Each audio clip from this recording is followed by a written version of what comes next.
Hey guys, so today I'm going to show you how to step up your photography with these 8 tips. I'm getting messages on Instagram and YouTube and all that saying how do you do this, how do you do that, how do you step up your photography. I think this video would be great for you if you're just starting out on photography, want to learn more, or if you're professional and you just want to learn just more. So the first tip is to use manual mode, because if you're using manual mode you have more control over your camera. There are a lot of times where you're using auto mode on your camera and it doesn't work out as you think it would, like you expect it to be. If you're just starting out, yeah, it's a good mode to use, but as you're progressing on into photography, I think you shouldn't be using this. Have more control over your camera when you're using manual mode. Auto mode is just what the camera thinks like is the best choice, but when you're using manual mode you want it to look like what you want it to look like. You could set the tone of the image like how you want it to look. Highly recommend you to use manual mode and turn off auto mode. So the second tip is to look for leading lines and reflections, all of that, like pathway or road if you're shooting.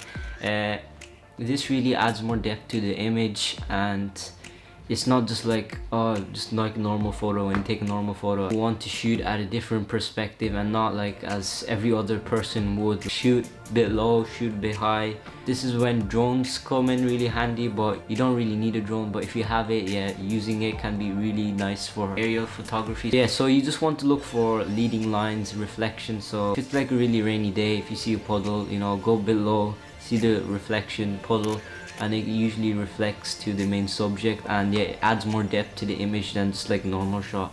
If you see any leading lines, it can really help tell the story of the image. So this shot I took of my friend on the bike, stairs, and there's like this railing and it goes down, so like it tells you in the image that bike is going down. It can help you indicate what's happening in the image, or if there's like a road and you're walking like along the road, it can help tell the story of the image. If you further on really want to step up your photography, you can have something in front of the lens, so leaf or something, and then you could just shoot at a really high aperture when the camera's hole is wide as open. Basically a hole in your lens. The more wide open it is, the more light it lets in, the more depth of field there is. Subject is in focus and the background is out of focus, so this is really good for using for portraits or something, whatever you have in front of the lens, and you know, you can get some really great shots. For the third tip, I think this is really not talked about by people, but using really high shutter speed on your camera when you're shooting like outside, especially when it's sunset. You really want to get the detail out of the sky. When you're shooting it might be really bright, so what I usually do is when I'm shooting, not always, but put your ISO to the minimum. So my minimum right now is 200. I'm shooting with Cine 4 for photos and videos. It's a really good color picture profile on Sony cameras. You can get it on Canon cameras. If you just lower down the contrast, clarity and sharpness, you can do the same thing. Just want to shoot at a really high shutter speed because you can retain that detail in the sky, and it's easier to get details from the shadows than the highlights. It's much easier to pull detail out of shadows than it is to pull detail out of blown highlights, because you're never gonna get that detail back. When you're shooting at a really high shutter speed, the image is slight sharper, but doesn't really make that big of a difference. Bit less blurry because there's less motion blur, but really depends how you want to capture things. Lighting is very crucial in photography. You want to have a good light to have a good image. It really depends how you use the light. So right now I'm shooting in front of my window, and yeah, it's always great to use natural lighting. And if you have any like lights like a ring light or like any other lights, you don't need like a light when you're outside. Natural light is perfect when you're shooting outside, especially when it's an overcast day. It really diffuses and gives that soft look. If you don't have like a big professional lighting, you can just use your phone's flash. Sometimes it does work, but most of the time I wouldn't really rely. You can get those like really small lights for like, I don't know, like around 30-40 euro, and they're really good for run and gun shooting. Shoot near windows, you know, make the most out of your lighting to really step up your photography. The lighting always doesn't have to be that good, because your subject sometimes can be like really dark and the background can be really bright. This is called a silhouette shot, where the subject is just, there's like the subject is dark and like the background is bright. This is usually used in some type of photography, and especially this is used in movies to really give that mood and tone. Tip number 5 is to shoot moving subjects.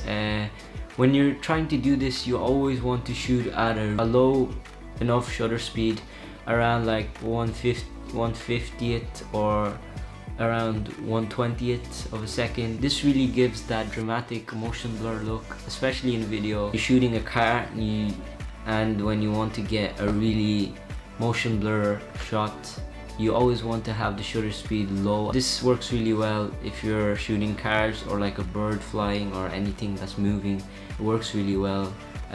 I had one of these shots on my Instagram, and yeah, it's really fun to do. Have moving subjects. Tip number 6, I wouldn't really say this is a cliche tip, but it isn't really talked about that much, is how to shoot yourself when you're by yourself. Thing is, you want to get a tripod, just place it down, have it at an angle that you would like to shoot yourself. And second thing is, so you want something to take the photo with, so like a remote. Sometimes some cameras have like a remote or something. This is what most people do, and this is what I do, is using a timer on your camera or phone, or on your phone, for like however many seconds you want it to be. So like if you're shooting a shot like a self-portrait or something, you would want to put like the timer around 5 to 10 seconds, and then you could set how many photos it's gonna take after the timer has gone off. So I usually put like 5 or something. I've recently done this and it's worked out really well. You can use your camera app, you just download it on the App Store, Play Store, and you can just open up the app and then just click the shutter button on the app, and then that triggers the camera to take the photo. This is really good, but it doesn't really work well with some apps, so I wouldn't really recommend it, and you need to have Wi-Fi for this as well, so it depends on your situation. 7th tip is using radar filters. Radar filters are really good if you want to make changes on just a specific part of a photo. So they are like circular shapes that you could play around with, and you can adjust inside that shape. I usually use this when I want to emphasize the subject on my photo, so I just put a radar filter, pull up the shadows, maybe a bit exposure, especially for sunsets. I put a radar filter on the sky and maybe like drop down the exposure a tiny bit, not that much, so it doesn't look that fake, and drop down a bit of highlights as well, and add a bit of dehaze. I usually love to add dehaze. Dehaze is a great tool if you want to make the sky pop a little bit, but don't go too overboard because the colors will look really weird. And yeah, you can add saturation and all that. Clarity, usually use clarity and all that. It's amazing. So yeah. 8th tip is to use content aware fill to remove things from the image. So how you can do this is you'll need Photoshop for this. Select the part that you want to remove if there's something distracting in a photo, so click content aware fill, and this can help you with your composition of the photo. And yeah, composition is key in photography because it can really tell the story and mood of the photo. And yeah, I think in my opinion, I think it's the biggest thing in photography, videography, filmmaking, cinematography, all of that. I actually learned this from Peter McKinnon. If you haven't seen his videos, make sure to go check them out. Last tip was based on his video, one of his videos. Make sure to go check him out. He's a great filmmaker, photographer, and he does amazing tutorials. Credit goes to him for the last tip. So yeah guys, I hope you guys enjoyed this video. I'm planning to make more of these videos in the future. Make sure to go comment down below if this video helped you out. I tried to make this video as less cliche as other tutorials like on YouTube. If you haven't followed me on my Instagram, that's where I post most of my photos. And if you're new around the channel, make sure to subscribe as well and hit that bell icon as well. And yeah, I'll see you guys in the next video. Peace out.